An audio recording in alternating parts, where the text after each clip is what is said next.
Hello friends, आप लोगों का स्वागत है हमारे चैनल क्यूरियस हब पर। तो आज हम फिर से क्लास 9th के ही चैप्टर को करेंगे। क्लास 9th का पहला चैप्टर हमारा रियल नंबर था, जिसमें से कि 2 एक्सरसाइज पहले कराया गया है, 1A और 1B। आज हम 1C के जो भी क्वेश्चन है उसको डिस्कस करेंगे और फिर फाइनली उसे सॉल्व करेंगे। ठीक है, तो पहले क्वेश्चन से स्टार्ट करते हैं। पहला क्वेश्चन क्या है देख लेते हैं। पहला क्वेश्चन है what are irrational numbers and how do they differ from rational number, give examples. ठीक है, सबसे पहले बताना है कि इरेशनल नंबर क्या है और वो रेशनल नंबर से कैसे अलग है, और साथ साथ एग्जाम्पल बताना है कि एग्जाम्पल क्या होगा। ठीक है, तो सबसे पहले कि इरेशनल नंबर क्या है हमारा, तो जो भी जैसे कि रेशनल नंबर, दोनों में अंतर यही होता है। रेशनल नंबर और इरेशनल नंबर में अंतर यही है कि रेशनल नंबर को हम p/q के फॉर्म में लिख सकते हैं, लेकिन इरेशनल नंबर को ऐसा नहीं लिख सकते हैं। ठीक है, यानी कि वैसा नंबर जो कि p/q के फॉर्म में नहीं हो, साथ साथ p और q इंटीजर ना हो और q can not equals to 0 नहीं हो, ठीक है, वो हमारा इरेशनल नंबर होगा। ठीक है, यानी कि रेशनल नंबर के विपरीत रेशनल नंबर हमारा क्या होता था, number which is in the form p/q where p and q are integers and q can not equals to 0। बस यही इसी के विपरीत जो होगा, यानी इसी के जो उल्टा होगा वो हमारा इरेशनल नंबर होगा। साथ साथ अब पूछा जा रहा है कि इसका एग्जाम्पल क्या है, तो एग्जाम्पल जितने भी रूट्स वाले नंबर है जिसका कि परफेक्ट रूट नहीं निकलता हो वो हमारा क्या होगा, इरेशनल नंबर। जैसे √2 होगा, √3 होगा, √4 नहीं होगा। क्यों नहीं होगा √4, तो जैसे कि √4 हमारा क्या है, अगर परफेक्ट रूट निकाला जाए तो वो कितना आएगा, 2 आएगा। ठीक है, तो इसलिए वो हमारा रेशनल नंबर होगा, ना कि इरेशनल नंबर। ठीक है, साथ साथ जो रेशनल नंबर की बात की जाए तो हम कुछ भी ले सकते हैं, -1/3, 1/2 कुछ भी ले सकते हैं। ठीक है, तो ये हमारा था पहला क्वेश्चन। पहला क्वेश्चन में था इरेशनल नंबर को डिफाइन करना है। तो a number which can't be express as an terminating decimal or recurring decimal and a fractional form is called irrational number। यानी वैसा इरेशनल नंबर वैसा नंबर होता है जिसे कि हम ना ही टर्मिनेटिंग डेसिमल में एक्सप्रेस कर सकते हैं, ना ही रिकरिंग में एक्सप्रेस कर सकते हैं। ठीक है, उसके बाद फिर एग्जांपल तो पता ही है। फिर सेकेंड क्वेश्चन है classify the following numbers as a rational और इरेशनल। बताना है कि इसमें से कौन सा नंबर्स क्या है, इरेशनल है, कौन नंबर रेशनल है, ये हमें बताना है। ठीक है, तो इसमें से हमारा पहला क्वेश्चन है 2 का 1। क्वेश्चन नंबर 2 का 1 क्या है, √4 है, 2 का 2 है, √196 है, 3 है, √21 है, ठीक है, 4 है, √43 है, ठीक है, फिर है 5 नंबर 3 प्लस √3। ठीक है, इस तरीके से है, कुछ कुछ नंबर दिए गए हैं। सबसे पहले √4 है, √4 अगर प्राइम फैक्टराइजेशन किया जाए 4 का तो क्या आएगा, 2 और 2, 2 और 2 का पेयर लग गया। इसका मतलब कि हमारा क्या है, √4 का वैल्यू निकल सकता है जो कि हमारा 2 होगा। और जब सिंपली हमारा 2 आंसर आ गया तो ये हमारा क्या हो जाएगा, रेशनल नंबर हो जाएगा। ठीक है, 196 की बात करें तो 196 का परफेक्ट रूट अगर निकाला जाए तो 14 आएगा, तो ये भी हमारा क्या होगा, रेशनल नंबर होगा। फिर वैसे ही 21 है, 21 में अगर किया जाए तो 3 7 या 21 यही होगा। परफेक्ट रूट नहीं निकलेगा तो ये हमारा क्या होगा, इरेशनल नंबर। ठीक है, उसके बाद 43 की बात किया जाए तो 43 का जब हम निकालेंगे, प्राइम फैक्टराइजेशन करेंगे तो परफेक्ट रूट नहीं निकलेगा। यानी कि जिसका परफेक्ट रूट निकल जाए वो हमारा रेशनल, और जिसका परफेक्ट रूट नहीं निकले वो हमारा क्या होगा, इरेशनल नंबर होगा। ठीक है, ये भी हमारा इरेशनल होगा।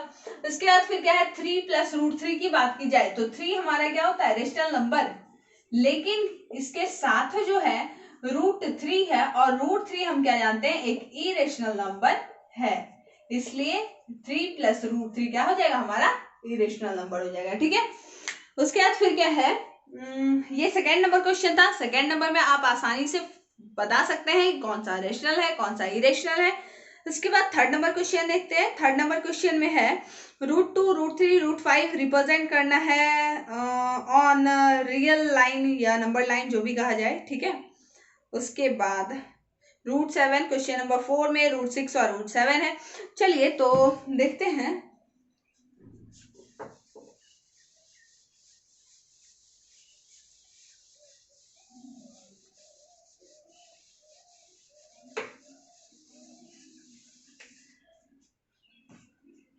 अभी तक हम लोगों ने क्या पढ़ा था कि जो भी रेशनल नंबर है उसे नंबर लाइन पे कैसे रिप्रेजेंट करना है, वो हम लोगों ने पढ़ा था। आज हम सीखेंगे कि कैसे इरेशनल नंबर को हम नंबर लाइन में रिप्रेजेंट कर सकते हैं। तो सबसे पहले क्या होता है, अगर √2 को करना हो, ठीक है, तो क्या करेंगे, सबसे पहले पाइथागोरस थ्योरम लगाएंगे। अगर √2 की बात की जाए तो 1 का स्क्वायर, अगर 1 का स्क्वायर ऐड किया जाए, ठीक है, यानी कि परपेंडिकुलर और बेस, परपेंडिकुलर को 1 यूनिट रखा जाए और बेस को भी 1 यूनिट रखा जाए, तो हमारा क्या आएगा, 1 का स्क्वायर 1, 1 का स्क्वायर 1 आ गया √2। इसका मतलब कि परपेंडिकुलर जो होगा वो हमारा 1 यूनिट होगा। अब 1 यूनिट में आप कुछ भी ले सकते हैं, जैसे 2 सेंटीमीटर ले सकते हैं, 1 सेंटीमीटर ले सकते हैं, ठीक है। तो हम यहाँ लिख लेते हैं 1 यूनिट इक्वल्स टू 2 सेंटीमीटर, ठीक है। अब यहाँ से सबसे पहले ये बेस हम क्या करेंगे, सिंपल सा देखते जाइए, सबसे पहले ये नंबर लाइन ऐसे ड्रॉ कर लेंगे, ठीक है। इसमें 2 यूनिट, सॉरी 1 यूनिट लेना है, तो 1 यूनिट हम 2 सेंटीमीटर लिए हैं। यहाँ से जहां भी हो 2 सेंटीमीटर मेरा मान लेते हैं यहाँ हुआ, ठीक है। अब क्या है, जहां भी 2 सेंटीमीटर हो वहां पे हम क्या करेंगे, 90 डिग्री ड्रॉ करेंगे, ठीक है। ड्रॉ हो गया। अब जब ड्रॉ हो गया तो यहाँ क्या बताया गया था, बेस हमारा 1 है और परपेंडिकुलर भी 1 है, तो बेस हमारा 1 यूनिट 2 सेंटीमीटर हुआ। फिर ये भी हमें क्या 1 यूनिट लेना है, इसका मतलब 2 सेंटीमीटर, 2 सेंटीमीटर लेंगे, 2 सेंटीमीटर 2 सेंटीमीटर जो भी है स्केल पे मेजर कीजिए और कट कर लीजिए। कट जहां होगा वहां से इसे मिला दीजिएगा, ठीक है। जब मिल गया देन क्या करना है, यहां से यानी कि ये जो पॉइंट है हमारा ओ मान लेते हैं, ए मान लेते हैं, बी मान लेते हैं, ठीक है। ओबी को मेजर कर लेना है, इस तरीके से ओबी मेजर हो जाएगा और यहां से एक आर्क बनाना है, इस तरीके से बनेगा, ठीक है। ये जहां भी बनेगा वो हमारा √2 होगा, ठीक है। क्लियर है।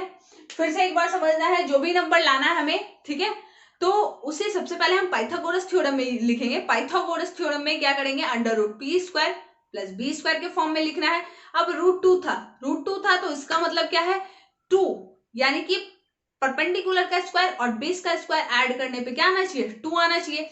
तो हमने क्या किया, सबसे पहले 1 का स्क्वायर और 1 का स्क्वायर इन दोनों को ऐड किया, ठीक है। 1 का स्क्वायर 1 ही होगा, 1 का स्क्वायर 1 ही होगा, दोनों को ऐड कर लिए तो 2 आ गया। इसका मतलब कि परपेंडिकुलर भी हमें 1 लेना है, 1 यूनिट लेना है। 1, अब ये नहीं कि 1 का आ गया तो 1 सेंटीमीटर ही लेना है, ऐसी कोई बात नहीं है, 1 यूनिट लेके चलेंगे। एक यूनिट, एक इकाई फिक्स करके चलेंगे हम और उसी पे काम करेंगे, ठीक है। तो 1 सेंटीमीटर क्या था, 1 यूनिट लेना था। 1 यूनिट यहाँ मैंने कितना लिया, 2 सेंटीमीटर लिया, ठीक है। 2 सेंटीमीटर यहाँ ड्रॉ कर लिया, यानी सबसे पहले नंबर लाइन लीजिए, नंबर लाइन पे 2 सेंटीमीटर ड्रॉ कर लिए, इस ए पॉइंट पे टच किया। जहां हमारा 2 सेंटीमीटर हुआ उसके एंड पॉइंट पे क्या करेंगे, 90 डिग्री बनाएंगे। जस्ट यहाँ 90 डिग्री बनाया गया है। फिर क्या है, जो भी 90 डिग्री, अब ये हमारा बेस था, परपेंडिकुलर क्या लेना है हमें, ये भी हमें 1 ही लेना है। देन 1 यूनिट क्या था हमारा 2 सेंटीमीटर, 2 सेंटीमीटर स्केल पे मेजर कीजिए और 1 पे रखकर एक आर्क बनाइए, ठीक है। जो भी आर्क बना वहां से हम ये जहां से हम स्टार्ट किए थे वहां पे मिला देंगे, ठीक है। अब ये OB था हमारा, OB को मेजर कीजिए इस तरीके से और यहाँ पे एक जो यहाँ निडल था वो यहाँ डालेंगे और यहाँ हमारा पेंसिल रहेगा। आगे इस तरीके से बढ़ाएंगे, यहाँ पे हमारा क्या हो जाएगा, जहां भी मीट किया वो हमारा √2 हुआ, ठीक है। देन क्या है, √2 की बात हो गई। अब √3, ऐसे ही आगे बढ़ते जाएंगे, √2 से ही आगे बढ़ते जाएंगे। कैसे होगा देख लेते हैं। √3 की बात की जाए तो √3 कैसे होगा, सबसे पहले वैसे ही √2 बना लीजिए, जैसे ही अभी बनाया गया था। √2 इस तरीके से बना था, इस तरीके से, ठीक है। अब क्या है, ये हमारा O था, ये हमारा A था, ये हमारा B था, यहाँ से इस तरीके से मिलाए थे, ये √2 था, ठीक है।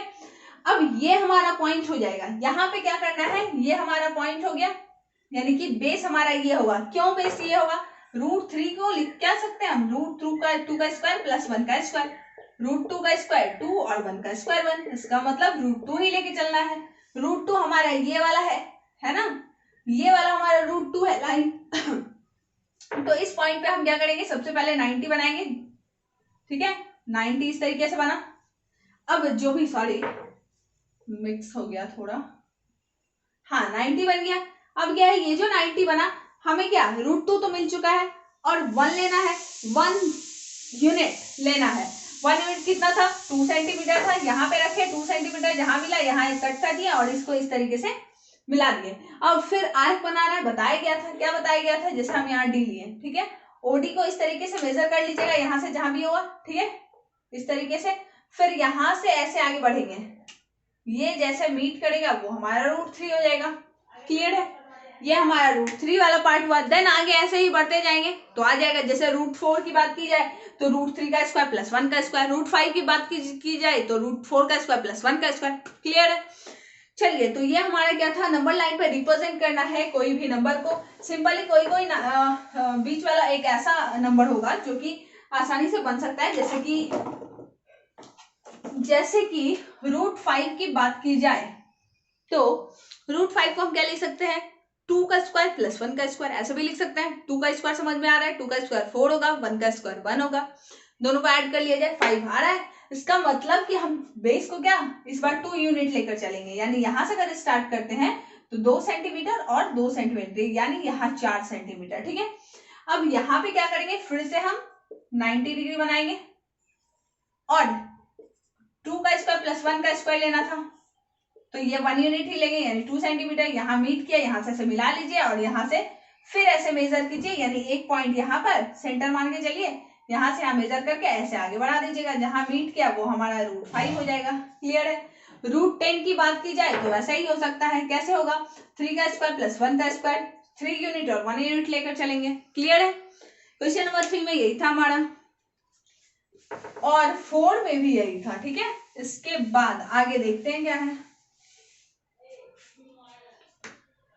जी। तो 4 नंबर था हमारा, 5 number, giving reason in each case so that each of the following number is irrational. बताना है कि रीजन देना है, कारण देना है, आखिर क्यों हम उस नंबर को ही इरेशनल मानेंगे, ऐसा क्यों। ठीक है, ये हमें बताना है। ठीक है, इसमें से क्वेश्चन नंबर 5 का पहला क्वेश्चन है, क्या है हमारा पहला क्वेश्चन है 4 प्लस √5। ठीक है, तो रीजन क्या देंगे, अब दूसरा क्वेश्चन भी लिख लेते हैं थोड़ा। दूसरा माइनस √3 √6 था, तीसरा हमारा 5 √7 था, इस तरीके से आगे थोड़ा थोड़ा है। ठीक है, हाँ चलिए, तो ये लास्ट क्वेश्चन है हमारा, इसमें बताना है, रीजन देना है। पहले तो सेकेंड नंबर क्वेश्चन में बताना था कि रेशनल नंबर है या इरेशनल नंबर है, ये बताना है। इस क्वेश्चन में बताना है कि उसे पता है कि ये इरेशनल नंबर है, लेकिन आखिर क्यों ऐसा है ये बताना है। ठीक है, तो सबसे पहले 4 प्लस √5 की बात की जाए तो 4 हमारा क्या है, रेशनल है, ये तो क्लियर है। अब √5 जो है वो इरेशनल है, तो सिंपल सा लॉजिक है, √5 is irrational then 4 plus √5 is also irrational. ठीक है, क्यों, क्योंकि हमारा √5 इरेशनल नंबर है, √5 is a irrational number। ठीक है, then 4 plus √5 is also irrational number। Clear है, उसी तरह इसमें भी √6 हमारा क्या होगा, इरेशनल नंबर होगा, देन -3 और -√6 भी हमारा इरेशनल होगा। फिर क्या है 5 √7, इसमें भी वही है, √7 जो है वो एक इरेशनल नंबर है, जिसे कि हम ना टर्मिनेटिंग डेसिमल में रिप्रेजेंट कर सकते हैं, ना रिकरिंग में कर सकते हैं, किसी में नहीं कर सकते हैं। देन क्या होगा 5 √2, यानी किसी नंबर को अगर हम इससे मल्टीप्लाई करें तो वो हमारा क्या होगा, इरेशनल नंबर। लेकिन अगर सिंपल सा बात किया जाए √7 और √7 ऐसा अगर कहा जाए कि ये रेशनल है या इरेशनल, देखिए √7 और √7 क्या आ जाएगा, 7 आएगा। कैसे आएगा ये भी देख लेते हैं, रूट का रूट ले लेते हैं, 7 7 जा कितना आ जाएगा 49। 49 किसका रूट है, 7 का।